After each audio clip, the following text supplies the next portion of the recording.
Hey, everybody, what is going on? Serial Overdrive here, and today I'm talking about the latest and greatest real cash economy cryptocurrency game called the Sandbox.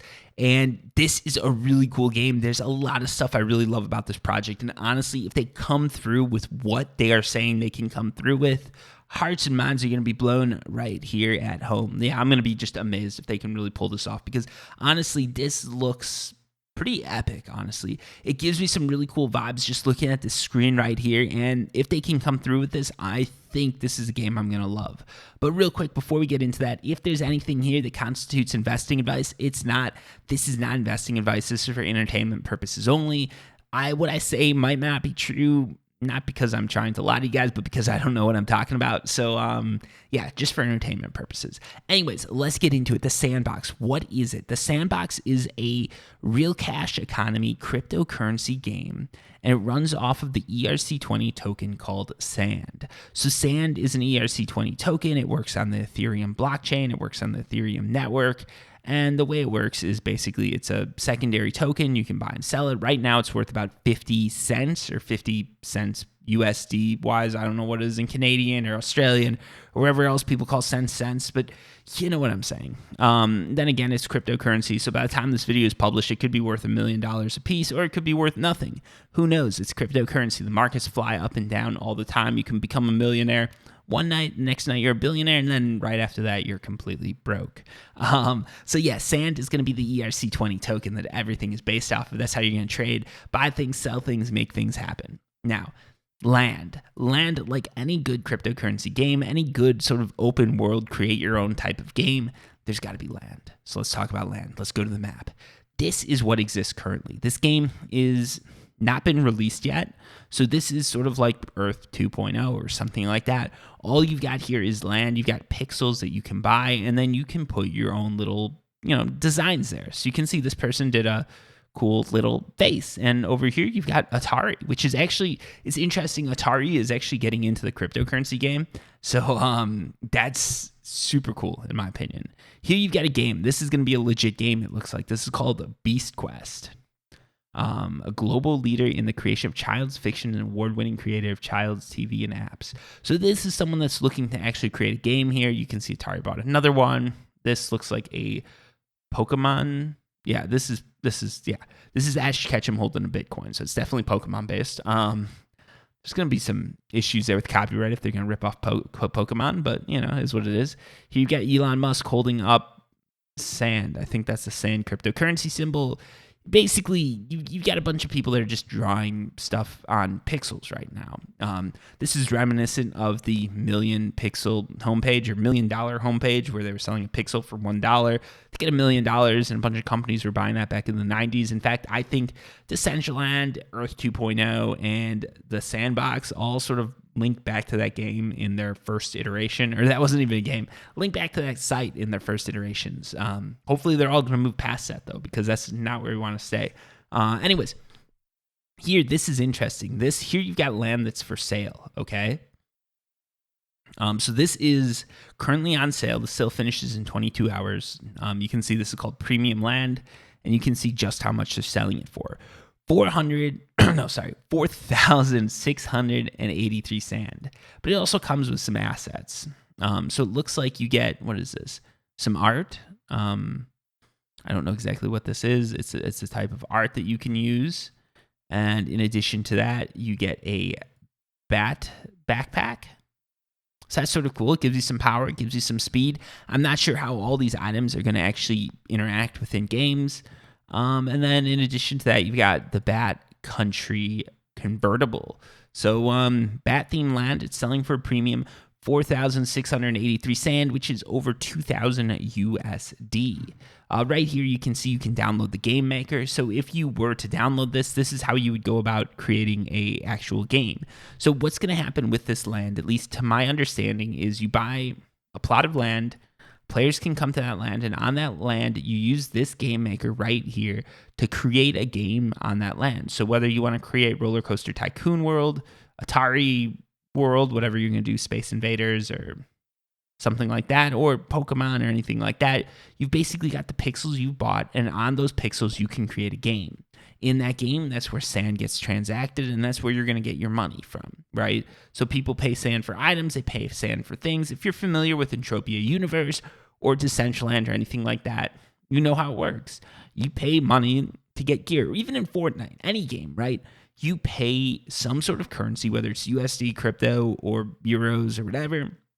You pay something to get a virtual asset, and then you can use that virtual asset in the game. Whether it's, someone like me who sometimes buys these assets just to look cool in videos, or someone like maybe one of you guys who buys it to just do better in a game, or maybe look cooler in a game. Tons of reasons to buy this stuff, tons of use cases for this. And these are all the creators that are buying this land and hoping that they can create a world that you're going to be coming to. So it is interesting because we don't really know how it's going to work, how you're going to be able to travel. We don't know what land areas are going to be valuable, what aren't. Sorry, I had to take a drink of water there. My throat was getting sore. But there's so much potential with this. I really love the fact that you can just buy this and create a game here. And the games are going to be based around NFTs. So now let's get into that. Okay, so this is the land. This is where you can go to buy land if any of you are interested. Maybe the value will go up, maybe it won't. Right now, land in the Sandbox is worth less than land in Decentraland. But if this follows the same trend as Decentraland, so right now, this game, the market cap of Sand is about 500 million. Market cap of Decentraland is somewhere around 2 billion. So if it follows the same trend as Decentraland, what's going to happen is the currency is going to grow faster than the land. But this is different because this game maker says that when you use it, you can use it without any coding knowledge or anything like that, which means it's a lot more advanced than what I've seen in the Decentraland creator. I haven't played around with this creator yet, but it seems like it's more advanced, at least from this homepage. When you look at this, when you look at the graphics and what can be done, it looks like way more can be done with this than what I've seen so far in Decentraland. Whether this holds true or not, we're going to see. Now, anyways, we can go to create here. I actually haven't even jumped into this. I probably should have. Oh, yeah, these are just game experiences. Sorry, I have been here. So here you can see various game experiences. You can pre-register for the games. If you pre-register, it just takes you right back here. You can buy assets, buy land, buy sand, and join the community. All sort of classic things here. But basically, some of the games we've got: Hack the Tau. Hack the Tau is the first art game experience designed by the Italian ... Shinychers Finding the Lost. It's a Vikings atmosphere. So here you've got a fantasy RPG called The Throne. Mushroom Mania. This looks like a sort of Mario themed game. Tombs of Treasure. That sounds a little bit Tomb Raider-esque. Sweets Village. This is Rex. Many legends were told about ancient yummy gifts. So this is probably maybe more for kids. You've got 3D Print Your Life. Have you ever tried a 3D printer based on... So you can see there's a lot of games being developed for this. And so far, from what I can see, it seems like these games have more potential than a lot of other cryptocurrency games. So basically the idea here, like any sort of cryptocurrency game, is you've got basically not even a game. This is a metaverse. Inside the metaverse, there exists a lot of games. And whether you're a network who's just looking to maybe put your cryptocurrency exchange here, so Gemini, that's a crypto platform, they're probably just looking to get their sort of assets in game, or someone who's clearly trying to recreate Pong. Tons of use cases here. So some people are probably just going to be creating sort of a boring old HQ or something like that to show off various things and do things like that. And some people are probably going to be creating legitimate games. How easy it is to create games, I think that is where you're going to see that value proposition, where you're going to see this sort of thing either succeed or fail. So far, it seems like there are a lot of game developers that are really interested in this, and it seems like there is currently quite the push behind it. Whether that holds true to launch is another thing. Decentraland also had a lot of people that were behind it. There were a lot of really there were a lot of really motivated game developers. And so far, most of them have fallen short of what they were saying they do. And whether that's on Decentraland or the game developers still remains to be seen. Some of them might come through, so you never really know. Anyways, let's go into the market and talk about this. So in the sandbox, everything that your character has or anything that your character uses is an NFT. So here you can see a bunch of NFTs that are for sale. If you click into this, let's click into the cute baby unicorn because why not? 7.35 sand. Fairly reasonable price, honestly. You can see it gives you some sort of speed boost. And you can see here, creating an asset. So this sort of goes over how it works. When a creator designs an asset, he has to distribute points amongst the chosen attributes. A creator can change the amount of the attributes while creating an asset. When a game maker update is released, new mechanics can use existing attributes or new ones released with the update. So obviously, new attributes can be created. I don't know. It doesn't really make it clear if those can be applied to an asset after it's been bought. So if you buy this nice little unicorn and right now it has speed, let's say next up there's flying. Can the creator just add the, points to it? I don't really know. Let's get into this then. Player side. Attributes give bonuses within a game. Not having an attribute does not prevent from playing ... It doesn't really go in. Games display used attributes in their descriptions. All right. Creator side. Game mechanics come with attribute presets. Assets need the required attributes to be used with a game mechanic. Creators can modify the attributes required by a game. Attributes. I feel like I'm saying that wrong, but I say everything wrong, so I'm sorry. So basically, the way it works is when you have an NFT, the NFT has stats. Those stats can then be brought over and used in a game. It is up to the creator of that game whether they want to use those stats or not. So they can say no one gets a speed boost, I think, and then none of these attributes really sort of apply with the unicorn or anything like that. But a lot of games are probably going to use it because I'm guessing there's some sort of push to get everybody to use it. So here you can see you can get a defense from buying the spider. If you buy this dark witch, you can get some power. And you can see this is a rare thing. And rare basically just relates to how many of these can be printed. So here you can see Black Widow.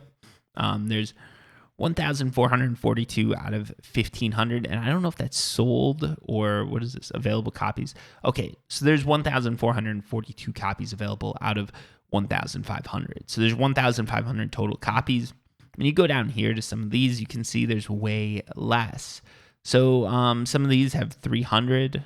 If you go farther, let's see if we can, this is 4 or 5. This is 3 of 5. This is a cloning station, 4 or 5. So this is 3,150 sand. So this has to be some really hardcore thing. What is this? Building machine technology.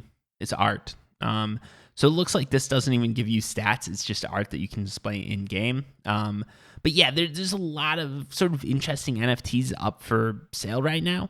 And it's hard to tell what's going to be worth what because honestly, I have no idea if Charlie the Messenger is useful because I have no idea what speed really relates to, what games are going to use speed and everything like that. So again, all of this is speculative right now.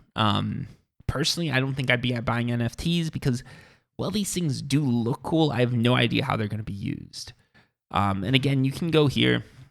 This is an NFT entity, incredible machine created to defend mankind. So you can see this is an epic version. Attributes will go in range, assign a final number after minting. So these basically, you buy this and the attribute is randomly generated, it sounds like, from 26 to 50 and 11 to 25. I think this is someone who's supposed to fight alongside you. Again, a lot of this is really, at least in my opinion, usually when I say this, there's going to be a million people that jump into this video and tell me why I'm wrong, but a lot of this is very loosely defined. I don't know how it's going to be used. I don't know how it's going to work. It looks cool, but is it going to be cool? I don't know. So there's probably people who know better than me that might be buying some of these, but if we look at the sales and we look at what's been sold so far, it doesn't look like anything's really selling out.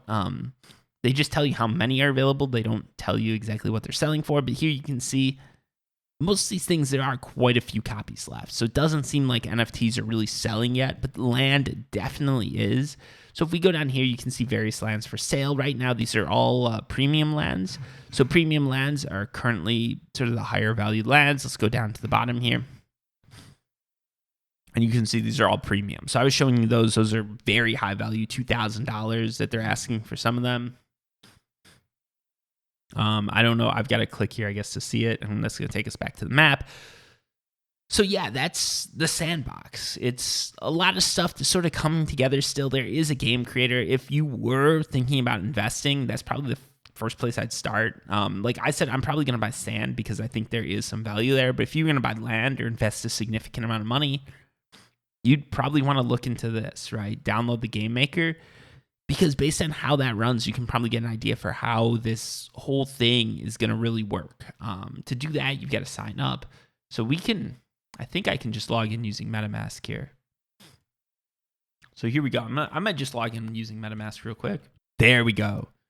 So now you can download the game maker. So if you're interested in investing in this game, that's the first thing I do. Download the game maker and see how that runs for the sand. See what you can do with it and see if it's something that you really believe in. And then based on that, that's where I go. From what I've heard talking to people, it sounds like the beta for this is coming maybe in 2022. So keep that in mind. This is still extremely speculative, but that's where some of that value is. If they can come through on it, if they can make a world that sort of, if we look at this, right, if we look at what everything looks like here, this is a world that feels like something out of RuneScape. It feels like Minecraft / RuneScape sort of all combined together, where a player can create their own world. So you can go from sci-fi to fantasy to, a soccer game to a political game to a, RPG to an RTS, like all over the place, right? Like all sorts of crazy stuff can exist, and this is what it sounds like. And if that is the case, I'm excited because that sounds awesome, and that sounds like something I want to be a part of. So yeah, that's the Sandbox. If you guys have any questions, any corrections, anything like that, leave them down below. There are going to be some parts of this video that I got wrong. There's going to be some things I said that don't come to fruition, or some things I said that just are completely wrong. Let me know down below in the comments. I'll try and pin you if you bring up a bunch of points about how I messed something up or said something wrong, because I don't want to be giving out false information, but I'm just giving my opinion as it comes to me and trying to do sort of a Let's Play style thing here where we just discuss the latest game. I sort of give you guys my knowledge about it, tell you how it works, and then down below in the comments, we talk about how excited we are, how much we think it's going to be a scam. In this case, I'm very excited. From what I've seen, this does not look like a scam, but maybe I'm wrong, maybe I'm not. Anyways, thank you so much for watching. If you have questions, comments, anything like that, leave them down below, and stay tuned, because once we get updates on this, I'm definitely going to be updating you guys. So if you hit the subscribe button, then you'll hear updates in the future. Otherwise, keep an eye out for the videos, and until next time, peace.